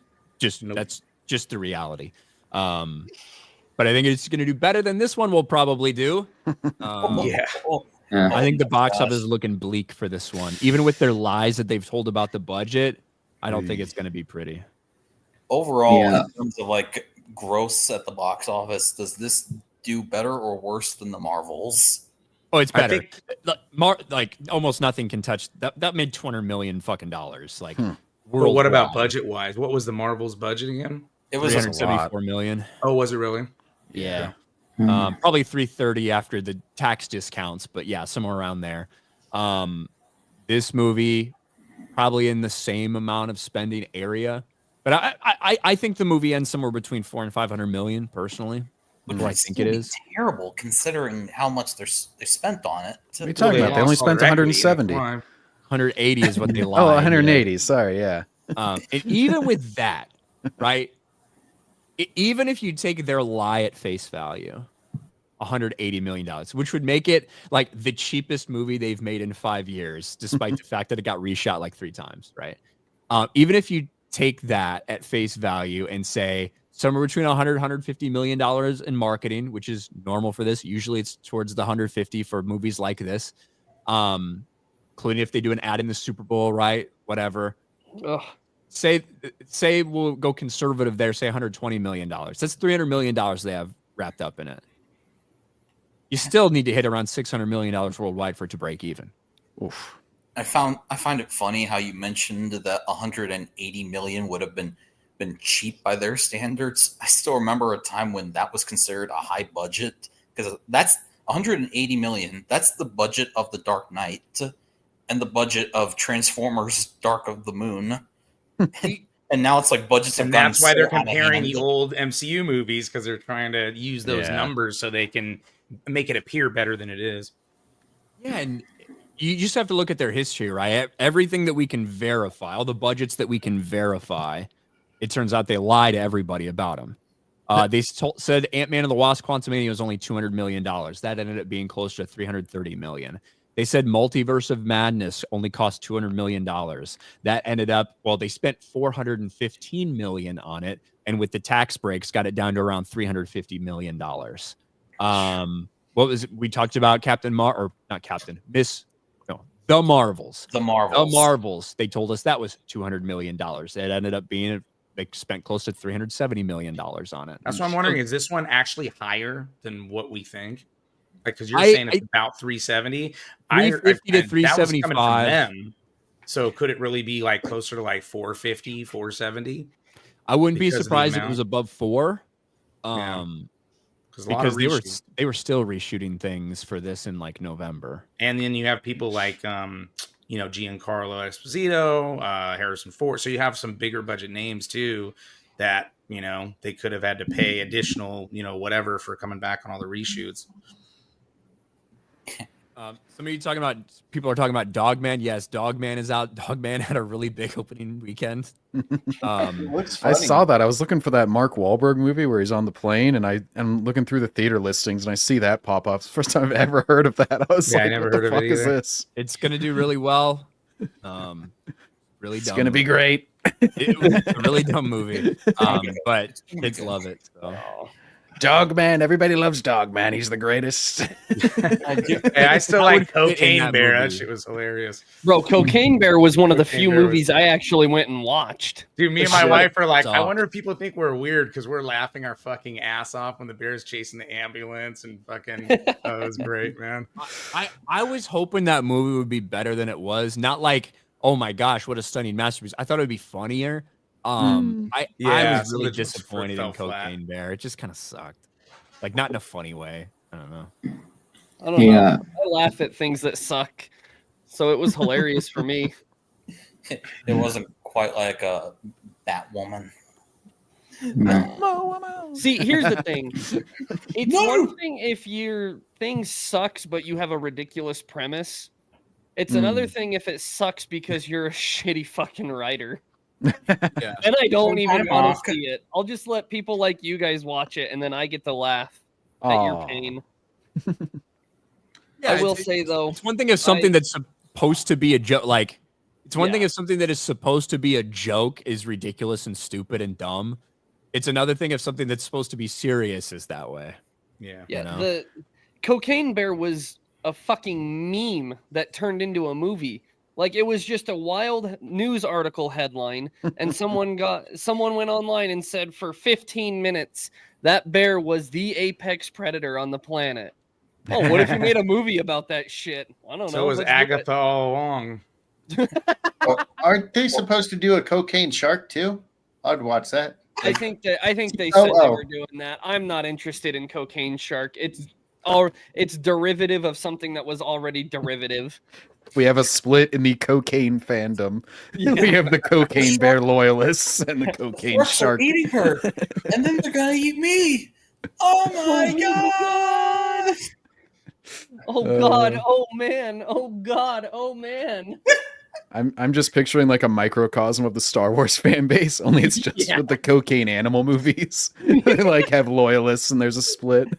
It's played by drunk. They already have Sharknado. I mean, that's its own thing, right?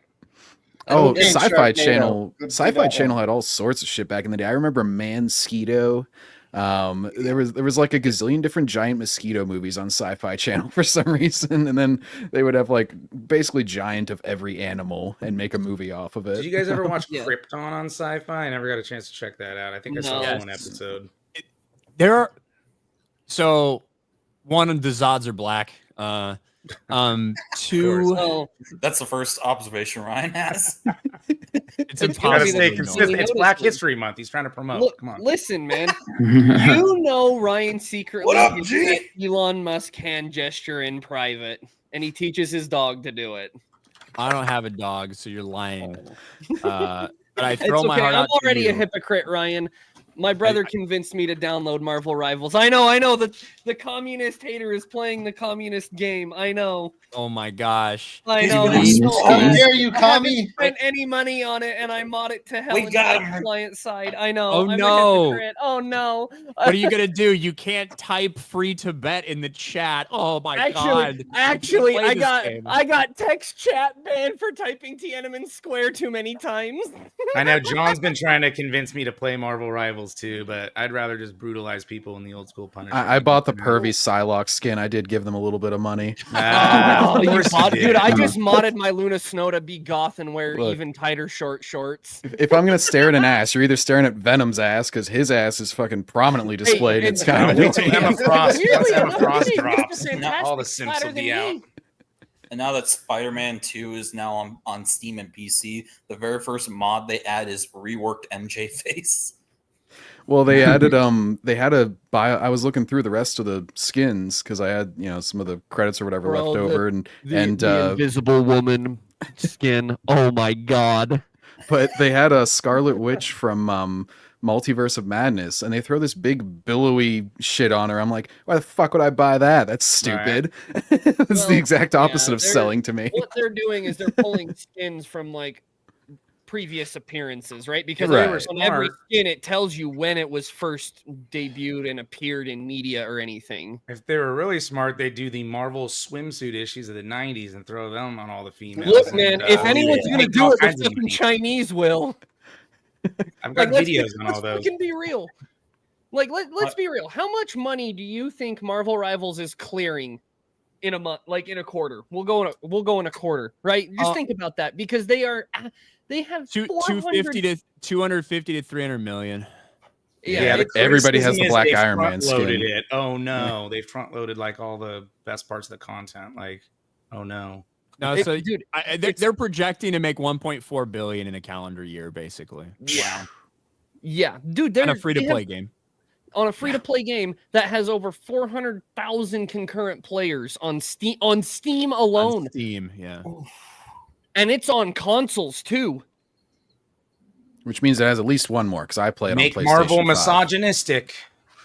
Hey, man, if the Chinese know anything, it's misogyny. It's not only that though. I mean, there's a really cool Iron Man skin where he's got like this sleek looking black armor and Thor everything looks that like I've a seen a lot of fucking- people getting. A super alpha male. Yeah, Frank Castle looks pretty dope. They got a lot of cool characters. I mean, hell, the Venom Ice skin looks sick as hell.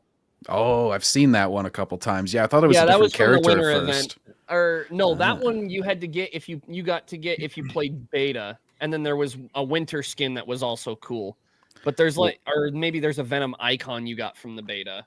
You know what's funny though, Reaper? You mentioned Luna Snow. Luna Snow is a original character created for a free mobile game that also makes money, Marvel Future Fight. And then she became so popular they made her a comic, and then they made Agents of Atlas, and then they made a bunch of other original characters. All I'm saying is I want that fucking bald dress skin for her because she looks great, and it's not even indecent.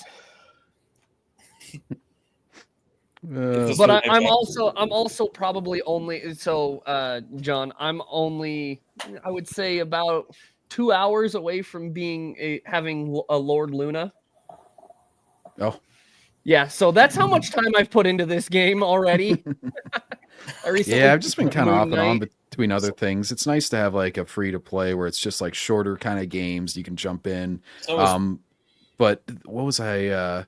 Oh yeah, so basically like the balance of teams. I haven't played like a team-based game like this in a while, and it's really fucking annoying whenever everybody wants to be the damage guy or everybody wants to be the fucking healer. Dude, and then your team just gets fucked. Here's the thing. It's an Overwatch clone, but instead of first person, it's third person. So you can actually look at the fucking skins you're using because the Chinese like third person more than first person. So do I. I'm with China in this regard. Go China. Yeah, and I'm with Chinese people on this one. Fuck the government. This was Chinese lightsabers. That's my cope. I'm huffing copium about this game. Okay? But you were fucking so mad that people were playing Black Myth Wukong too. I was mad that people were spending money on that shit. I'm still mad that they're spending money on Marvel Rivals. I haven't spent a fucking dime. Hey Reefer, I'll give you some extra player in the player count. That's all. I mean, that's still pretty principled of you. I'll give you that. Reefer, I'll give you some. It's a free download. I'm not completely with China because I did try out. PlayStation offered the trials on their one tier of Plus, and so one of them was Black Myth Wukong, and I tried it for about 15 minutes and said, "This is too fucking hard. I don't feel like playing this right now." If I could shut it down and deleted it. I'm gonna go ahead and disagree with you there because from what I've seen, it's a great game. I watched a guy on YouTube I've been watching since I was fucking 12 play it. It's a good game. No, I'm burnt out. No, I'm just burnt out on the whole like Souls combat thing. So because I platinumed like 5 of their games, and so whenever I started playing that, I'm like, I'm just really tired of this right now. I'm not gonna play this. I still have to go through and finish the Shadow of the Erd Tree DLC on Elden Ring. Like I'm right there with you. I platinumed Elden Ring, got the 3rd ending or whatever, and then I sold that immediately. I was just like, I don't think I'm ever gonna go back and replay this. So I enjoyed my time with it. That was nice, a good platinum. I did everything I could do, and I think I'm done for a while. John. Yeah, I know. Sorry, most of them are crossplay anyway. On you a little bit. Yeah, most of them are crossplay anyway these days. I mean, it's like half and half whenever I play on Rivals. Rivals is not cross-play between console and PC in comp. In quick play, it is. Oh, okay. I was going to say, because I definitely see the little PC icon. They want to maintain, because there's no aim assist. Okay. There's no aim assist, and so if you're on a mouse and keyboard, you're going to have a natural advantage. But what I was saying is it's an Overwatch clone, but instead of taking the modern traditional balancing approach, they went with the old school balancing approach of make everything overpowered as fuck and then it'll be balanced. I like that approach. Turn it into Modern Warfare 2 where everything's overpowered. No, not everything in MW2 is overpowered. What? Are you on crack? Commando with a tactical knife was annoying as fuck whenever you could teleport. One-man army noob tubes, like there were distinct or the ACR, winners in which that has category. no recoil. I mean, just like with MW3 and the ACR. What? The ACR and the MW2 MP7. Like there are clear winners in the balance category in Call of Duty, and it's because they didn't care. Like balancing is whatever. Yeah, Reefer, Call of Duty. What was the Call of Duty game where you could snipe with the shotguns, where like people would shoot across the map? 1887. That was MW3 with the model 1887s. Akimbo. Yeah, That was the annoying as akimbo fuck. ones were Quickly nerfed. wild. But yeah, those got nerfed. Yeah, they never got rid of one-man army, which allowed you to refill your noob tubes. They got rid of it in MW3. One I'm Man just- Army was Modern Warfare 2. Well, I'm just saying, it's like they never like found a way to nerf that in Modern Warfare 2 How- itself. How do you nerf How do you nerf One Man Army? You don't. You just let it play out, and the Don't people put that it in the care. game. Yeah, the people who don't want to play against it are just going to leave the game and queue into another one, because we didn't disband lobbies and queue times were less than a minute. Hmm. Marvel Rivals, you don't even hit 1 second on the fucking queue timer before you're in another game.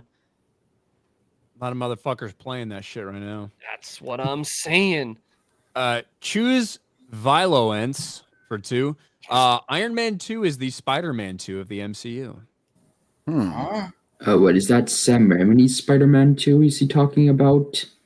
No, I think he's talking about Sam Japanese Raimi's Spider-Man episode 2. Yeah. Iron Man. Where he's the giant robot. When Iron Man 2 came out, it was fucking huge. It was huge. There's no doubt. I about liked it. Iron Man 2. I don't care. Whiplash was a little I weak. thought it I was. don't like it at all. You got the true Black Widow in that movie for damn sure. Oh yeah. Yeah, it was. Oh, It was yeah. the introduction of Black Widow. It was right before Avengers. You had the Iron Man, girls cheering around as he's dropping onto the expo stage. Like, it was very misogynistic. It was a great Yeah. fucking.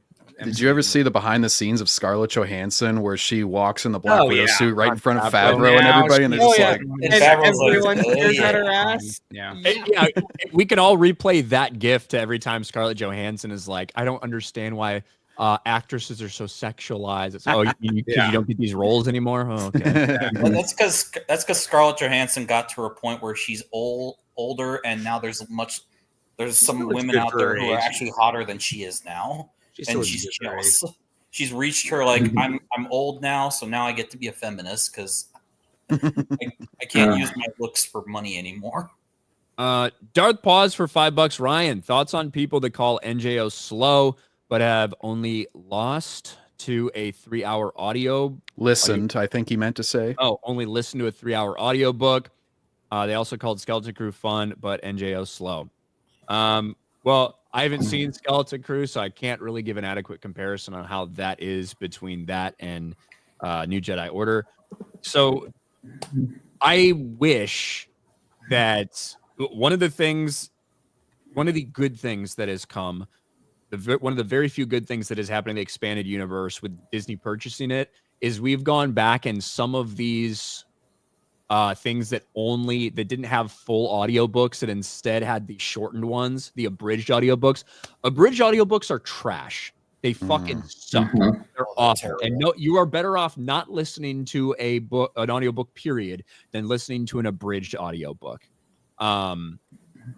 How in the hell is Star by Star only a 3-hour audiobook when that book is like as long as Harry Potter and the Half-Blood Prince? Yeah, I don't know, right? So, and that I do hate abridged audiobooks. I can see how if somebody's not into the Star Wars expanded universe, that if you try to get into it and we're reading Vector Prime, maybe you'd be like, not. But I can't see how if you are a Star Wars expanded universe fan and you're like invested in the story, I don't know how you can really call NJO slow. It is long. It takes a very long time, but a lot of shit fucking happens. And Vector Prime starts pretty quick, man. Like the Yamankar stuff, I forgot, like on my reread, how quick they kind of like got onto that, dude. Right? Like, because they'll kind of bounce around and stuff. But I mean, man, it picks up. I think it's like chapter 5. They bounce around, and you have the Yeomankar undercover stuff. You have the more stuff with Mara and Jaina and Leia. Right. So there's a lot of like in the beginning.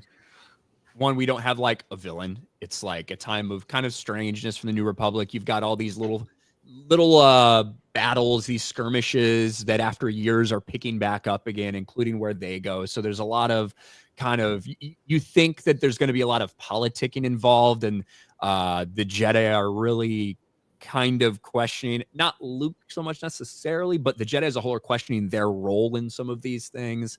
But it does get into it pretty quick in terms of, hey, you got an undercover spy. There's something coming from another fucking galaxy. There's this planet that's being invaded. You get the Solo kids out there with Lando doing the asteroid run. Like you get some good shit.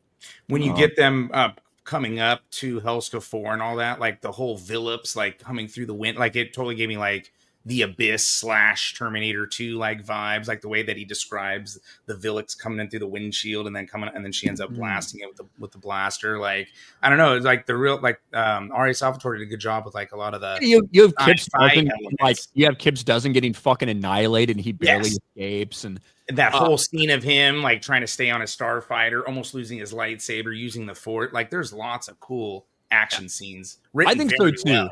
Now, if you aren't familiar with these characters, and if like I would never tell somebody that hasn't read shit from the Star Wars expanded universe, you should definitely start with New Jedi Order. I would never. That's what I did.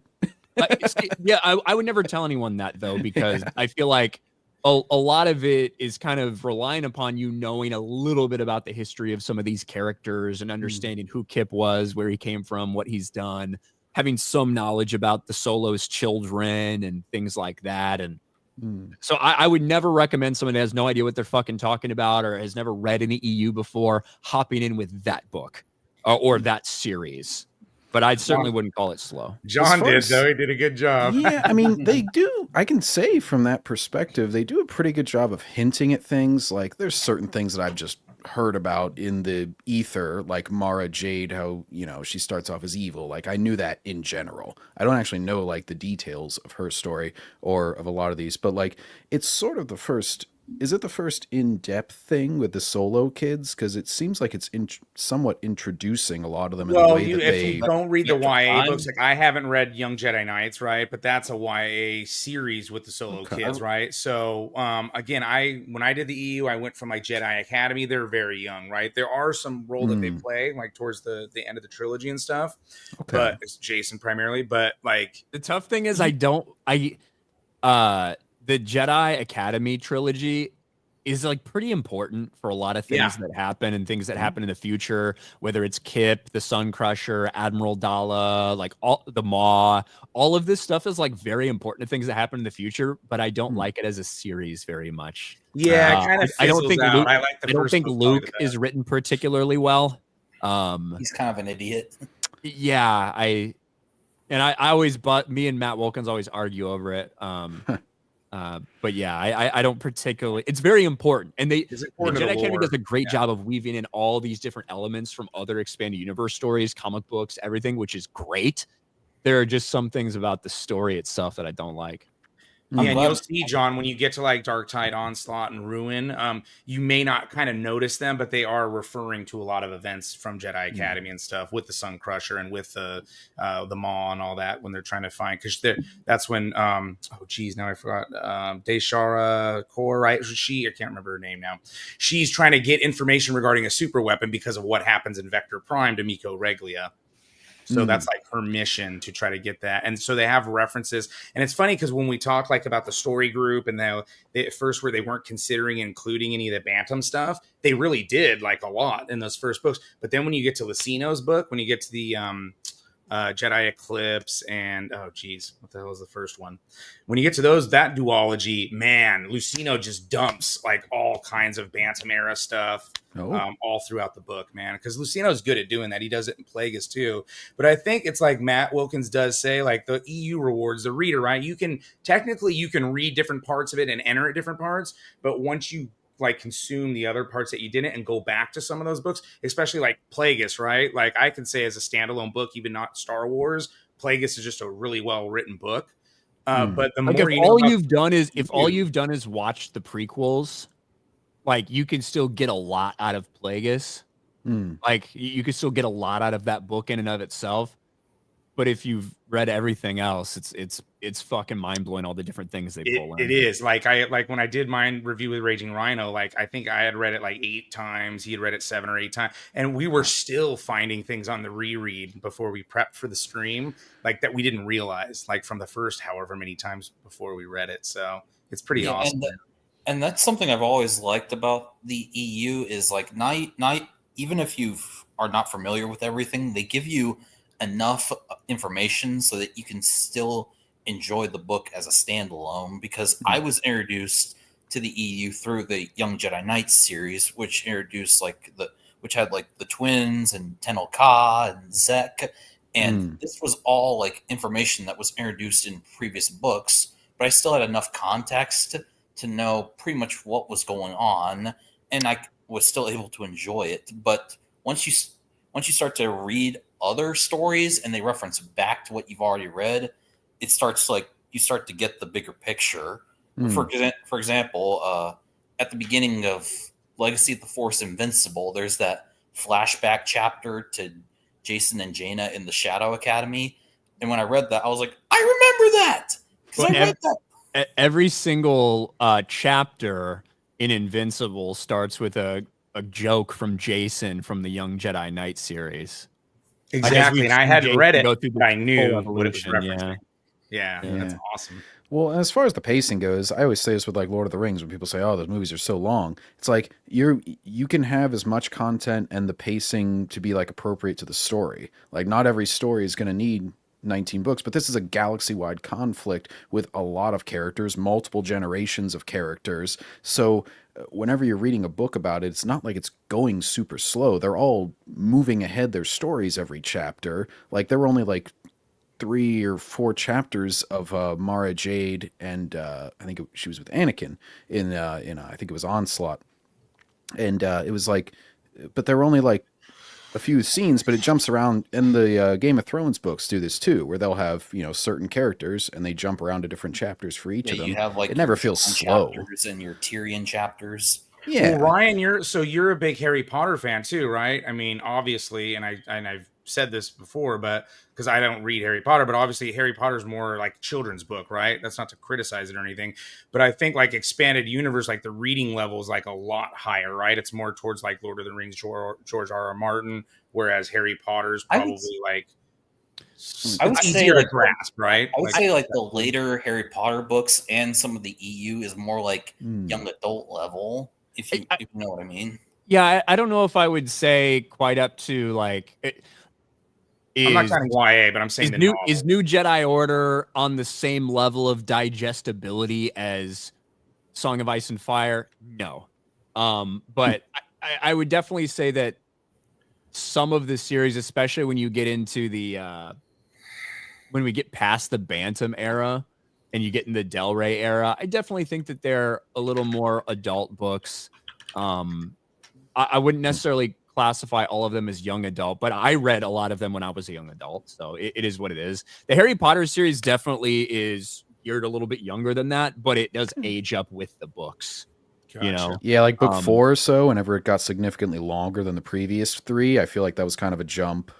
Yeah, Goblet of Fire is 750 pages. Order of the Phoenix is 800 pages and stuff. So and I still get surprised this day with how dark Deathly Hallows in particular gets. The Hermione getting tortured scene with Bellatrix, or the scene when Ron and Harry tried to destroy the Horcrux, and Ron sees a vision of Harry and Hermione making out. Yeah, they're fucking naked making out because it's Voldemort's soul is trying to prey on Ron's insecurities and all that shit. Yeah, see right through him.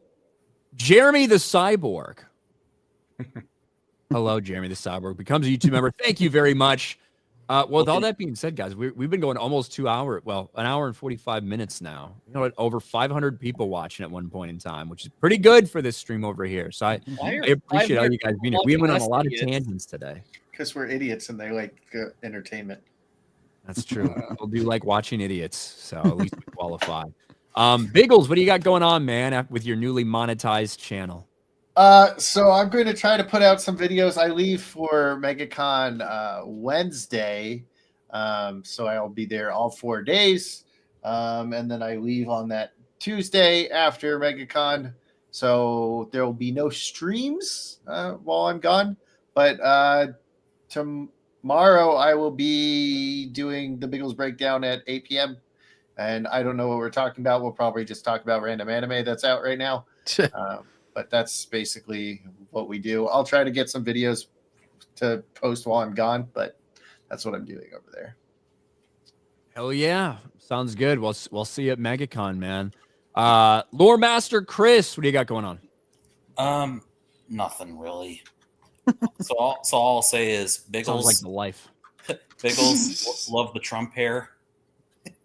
Oh, it's for my cosplays. It So looks very nice. Biggles, he's a Thank really you. cool dude. Thank you. I don't know You're why the everybody first even dude who noticed. hasn't called me a homosexual after I got it. So You always have a fucking hat on, so I didn't even no, notice until he told No, me. Jeremy's the homosexual. yeah, well, they treat me like Jeremy, with the hair color. Even though this is a lot darker than my than my original hair color until I was a teenager. My hair was way lighter than this. Good Well, that you unlike grew you, up. Jeremy's I bald. know. Jeremy is bald. He doesn't have hair. I don't care what anybody says. Even when he takes off a hat, he's wearing a wig. Toupee. It would look less embarrassing if he was bald. I can tell you that. John Getz Gaming, what do you got going on, man? Other than just grinding Jedi power battles. Well, I'm probably maybe playing a lot of classics because I got as soon as I get a new capture card, I went on the fritz, so I've been having to do it from the PlayStation 5. But as soon as I get that working, I'm gonna be playing in honor of Marvel's rivals, some of the classic Spider-Man PS1 games, and I have the X-Men game for PS2 that came out with the movie. And the Spider-Man PS2 games. So it's gonna making February sort of a retro gaming month because as far as I know, there's nothing else going on this month that has any sort of thing on the schedule. So figure I'll claim it for that. Well, there you go. Yeah, I mean, there's a couple. I mean, Kingdom Come Deliverance 2 is coming out. Monster Hunter Wilds comes out at the end of February. If you're a Civilization player, I guess that comes out closer to the middle of February. But how many of those are we gonna play? I don't need to play with Harriet Tubman. So yeah, with no Assassin's Creed, we just don't have anything. Yeah, Civilization, unfortunate. Before we wrap up, I just wanted to mention one thing I do have going on that I almost forgot to mention. This Saturday, nothing internet related, but my sister is getting married. Well, hey, is that a first time for her? Or? It's the first time, yes. All right. Well, let's hope this one takes. Congratulations to Chris's sister. Hopefully it lasts, unlike my parents' relationship. Now he's just trying to make us all sad. There you go. It was nothing too bad. It was just a divorce. Pity me. Corn Boy with a super sticker thumbs up. Thank you, Corn Boy. Star Wars Marvel purist. What do you got going on other than a smoke detector problem? All right. Tomorrow I'm streaming. We're going to talk about EU actors expanded universe. Just Star Wars actors and the expanded universe. A lot of them paying attention to books that were about them and all that. Kind of like we did the George Lucas in the EU series. I'm going to talk about the character of Cable in Marvel, like essential story arcs and stuff like that before we start preempting like X-Men 97 season 2. Comic runs. February 8th on Saturday, I'm going to have Darth Paz on. We're going to finally do the Doctor Doom, Doctor Strange Triumph and Torment story, which is pretty awesome. And then Network of Nonsense will be on February 17th for Uncanny X-Force Rick Remender Run Part 2. Star Triggered on February 21st on Knights of Melvin's channel until the Gatekeepers Alliance channel gets going. We'll probably do that one on the month of March. And then besides that, just prepping for Legends Con 2, trying to get people interested. If you're in and around the Arlington area, it's on March 15th and 16th. I'm going to be down there, United Spacers Alliance, OG Star Wars. Ryan's going to try to make an appearance on one day. Matt Wilkins is going to, there's lots of cool fans that are going to be there, as well as awesome, authors and people that like Daniel Wallace that do have been doing source books for Star Wars for decades and just other fans that know and like Star Wars that you can talk to about it. So yeah, definitely encourage anyone who can make it to go down there. Hell yeah. Darth Ghostface. What do you got, man? Well, I'd just like to say, when I'm on the topic of the Thor movies you were talking about earlier, I just want to say, now Thor: The Dark World might not be that good, but it is better than both Ragnarok and Love and Thunder. I'll take that over the Taika Waititi's Thor movies, and the first Thor movie is It's Shakespearean compared to fucking Love and Thunder and all that trash that Taika Waititi does, in my opinion. Yeah, and the first Thor movie is underrated. I would say it's one of the top 10 best of the MCU movies. Yeah, I think that movie has like not only some of the best writing, but some of the best directing of any of the early Marvel movies. I love the direction with by Kenneth Branagh, how it's like written like a Shakespearean tragedy with like Loki and Thor and all that. Really good. I agreed. And by the way, Ryan, since Justin bring up Star Trigger, which is a new show that he's brought together with Dark Melvin, Mr. Grizzy, Tim from United Spitches Alliance, and Alora from OG Star Wars. Will you be considering some time to tune in watching that live? Now, it's supposed to be a monthly show right now, but hopefully sometime in the future, it might end up becoming a weekly show on Friday nights, where the Gatekeepers Alliance channel will start to grow faster. I will try to check it out, guys. I promise.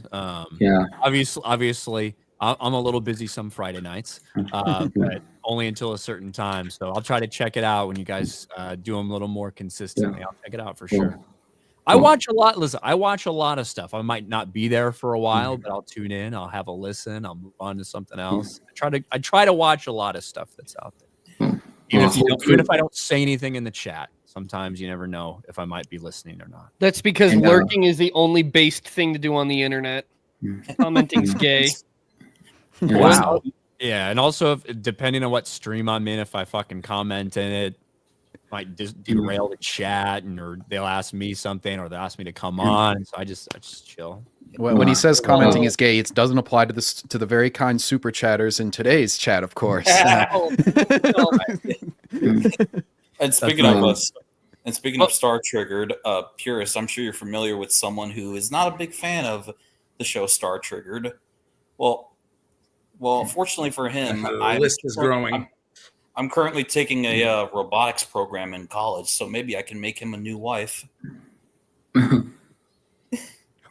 Fake. I'm sure you understand There you that, go. purist. I understand what you're talking about. Thanks, Ghostface. Reefer, you got anything going on to plug or typical?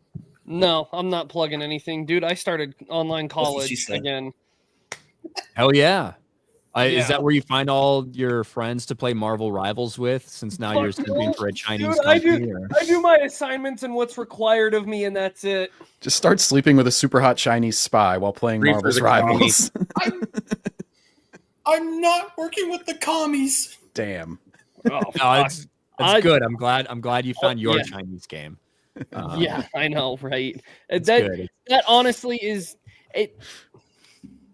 It's a tough thing because I hate the CCP, but I understand that most Chinese people hate the CCP too, and they're just trying to do shit that they're passionate about, which I'm all for. Like I love it. I love that we actually got a good game and that Overwatch is gonna finally fucking die. Just don't buy any skins. You're good. Yeah, it's like I think that we've been, because of the current state of kind of the gaming space right now here in the West, that's the reason that people are looking at these Chinese games and being like, it's not like it's sitting there fucking pounding you over the head with communist propaganda or anything. It's just a fucking game, right? Korean games. Even like Wukong was. Yeah, was just. If that's the case with those games and that's what they're getting, they're going to get them wherever they're from, as long as they're not fucking pushing that shit on you. Well, and the thing is when it comes to publishers and stuff, adding to the player count is going to give them leverage in future negotiations for future games, and ultimately you can say it generates them money. But directly giving money to NetEase, in my personal opinion, it's a bit cucky behavior as a Westerner, right? Like, you're giving money to a company directly tied to the PLA. Like, NetEase has been proven to be tied to the PLA. But when the only publisher willing to put a game out that's actually fun to fucking play longer than an hour and a half is connected to the PLA, well, we take what we can get when we can get it for free. Our journey to victory has begun. Death to the MPLA. Yeah. But guys, that is going to be it for us. Thanks to all the panelists. The next time we will probably all be here. Let's see. I think March 2nd is 4 weeks from now. I think that works. March 2nd. Yeah, probably. What's that? I said probably. I'm not looking at my calendar, but that's probably right. Yeah, 28 days. Just in you know, it's a February, Sunday, so I guess that Reefer. makes sense. Oh, I know that. And I think it's Oh. Asian Pacific Heritage Month in March, so Oh, we can all Well, look forward to another that one new for month. me to Hey, not we'll care be able to about. talk about how badly the Chiefs will lose next weekend. No. We'll see how They that have the goes. refs, man. They're going to win. All right, Look, guys. Thank you for being here. Thanks for hanging out, and we'll Oh my talk God! to you. Ryan did a Nazi salute. Cancel him. I didn't. All right, we'll talk to you guys later. Oh, wait. Goodbye.